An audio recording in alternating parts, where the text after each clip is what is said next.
Bismillahirrahmanirrahim. Assalamualaikum warahmatullahi wabarakatuh. Bagaimana kabar hari ini anak-anakku sekalian? Alhamdulillah, mudah-mudahan dalam keadaan sehat walafiat dan bisa beraktivitas kembali untuk belajar ya kembali. Baik, langsung saja untuk pertemuan kita hari ini. Mari kita buka dengan bacaan Al-Fatihah. Mudah-mudahan pertemuan kita ini senantiasa dibarengi hidayah dan keberkahan dalam mencari ilmu. Al-Fatihah. A'udzu billahi minasy syaithanir rajim. Bismillahirrahmanirrahim. Alhamdulillahi rabbil alamin. Ar-Rahmanir Rahim. Maliki yaumiddin. Iyyaka na'budu wa iyyaka nasta'in. Ihdinas siratal mustaqim. Siratal ladzina an'amta 'alaihim ghairil maghdubi 'alaihim waladdallin. Rabbi ighfirli wa liwalidayya wa lil mu'minina amin. Baik, kita masuk di bab 7 ya. Karena mengingat waktu kelas 12 sangat pendek, sehingga kita lanjutkan babnya sampai pada bab terakhir ya. Kita masuk di bab 7, kebetulan itu masuk ya tentang bersyukur kepada Allah Subhanahu wa taala. Baik, hari ini silakan disimak dengan baik ya materi kita hari ini. Perlu diketahui bahwa kompetensi dasar kita adalah meyakini bahwa agama mewajibkan umatnya untuk beribadah dan bersyukur kepada Allah Subhanahu wa taala serta berbuat baik kepada sesama manusia.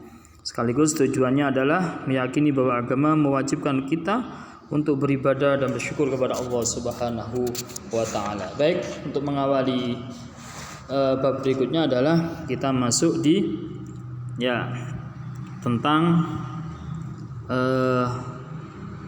yaitu surat Al-Luqman ya. Saya jelaskan. A'udzu billahi minasyaitonir rajim. Bismillahirrahmanirrahim.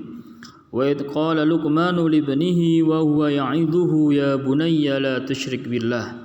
Inna syirka la dzulmun 'adzim. ووصينا الإنسان بوالديه حملته أمه وهنا على وهن وفصاله في عامين أن اشكر لي ولوالديك إلي المصير, yang artinya, dan ingatlah ketika Luqman berkata kepada anaknya di waktu ia memberi pelajaran kepadanya, hai anakku, janganlah kamu mempersekutukan Allah, sesungguhnya mempersekutukan Allah adalah benar-benar kezaliman yang besar. Dan kami memerintahkan kepada manusia berbuat baik kepada dua orang tua, yaitu ibu dan ayahnya.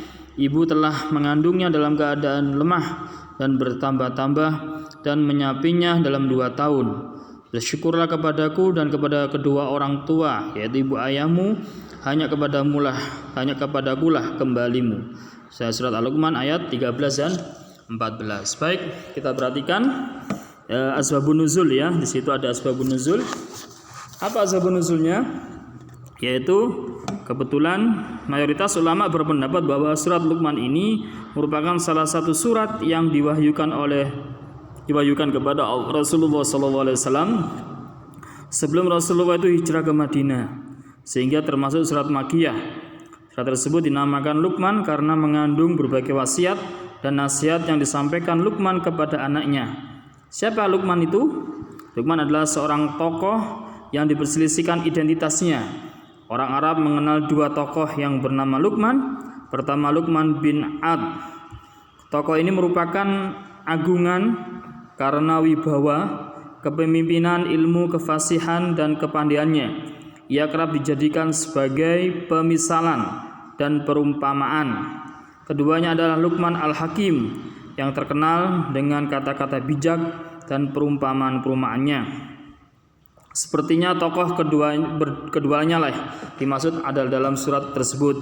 Sehingga para mufassir dalam surat Luqman ini berkaitan dengan permasalahan Sa'ad bin Abi Waqqas tatkala dirinya memeluk Islam dan ibunya mengatakan kepadanya, "Wahai Sa'ad, telah sampai informasi kepadaku bahwa engkau telah condong kepada agama Muhammad.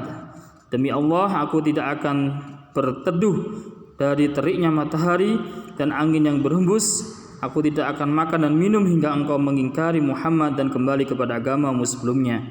Sehingga Sa'ad merupakan anak lelaki yang paling disayangi oleh ibunya. Tetapi saat tidak menghiraukan ancaman ibunya, bahkan ibunya pun menjalankan apa yang diancamkannya tersebut selama 3 hari. Setelah ibunya melakukan apa yang menjadi ancamannya, maka Sa'ad pun mengkhawatirkan keadaan ibunya, sehingga saat datang menemui Rasulullah dan mengadukan sikap ibunya tersebut. Ya, ini menunjukkan bahwa di saat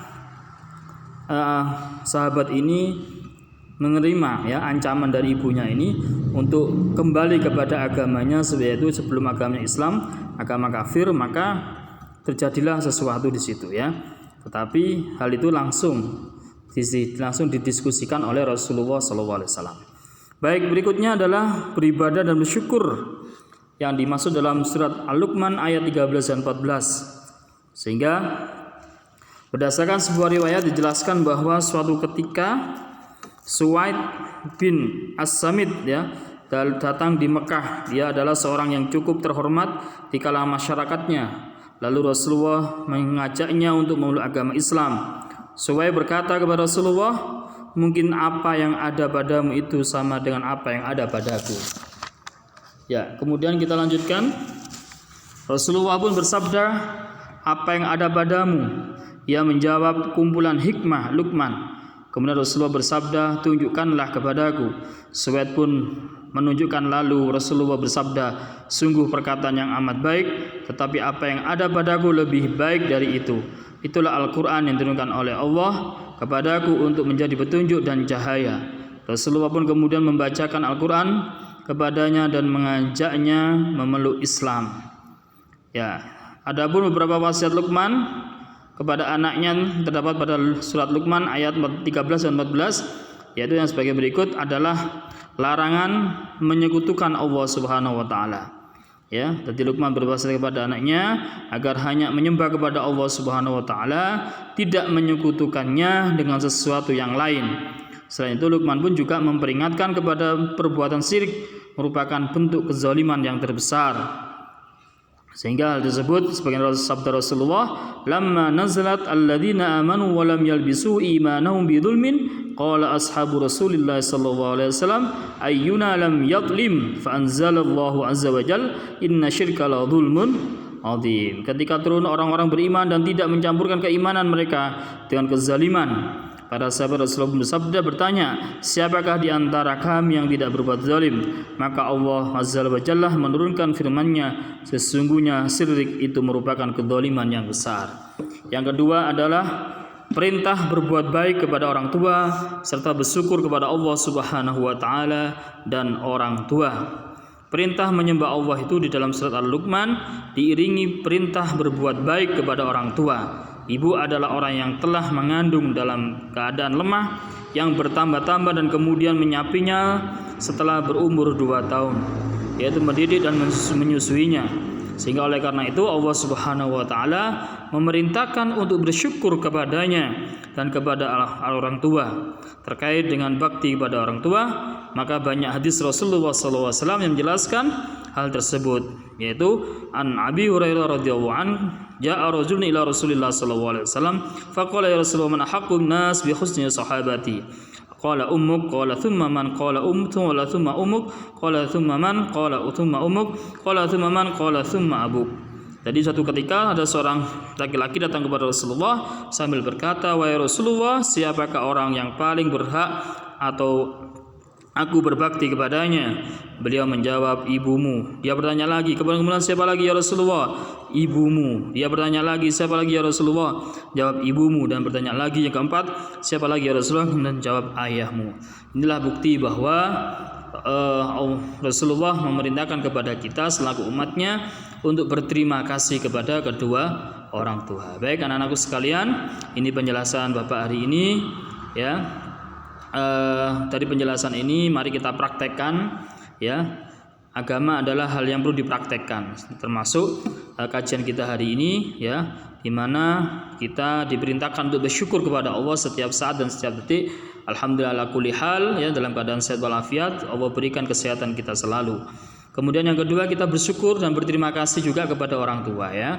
Mau tidak mau adanya kita di muka bumi ini adalah juga karena adanya orang tua. Jadi karena orang tua pun juga karena Allah Subhanahu wa taala. Jadi maka Rasulullah pun bersabda, ridho wa fi ridho walidain wa sukhtu wa fi sukhtu walidain.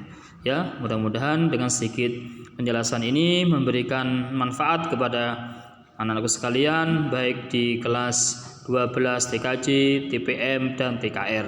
Saya kira itu untuk pertemuan hari ini, dan Bapak tutup, Bapak akhiri, dan saya berharap anak-anak bisa berterima kasih kepada orang tua ya, khususnya bapak dan ibunya ya. Selagi orang tua kalian masih ada, mari kita berbuat baik kepadanya, birrul walidain kepadanya, dan insyaallah kalau kalian berbuat baik kepada beliau-beliau, insyaallah kesuksesan akan menyertai kalian. Kurang lebihnya mohon maaf, walafu minkum. Bismillah, billahi taufik walhidayah. Assalamualaikum warahmatullahi wabarakatuh.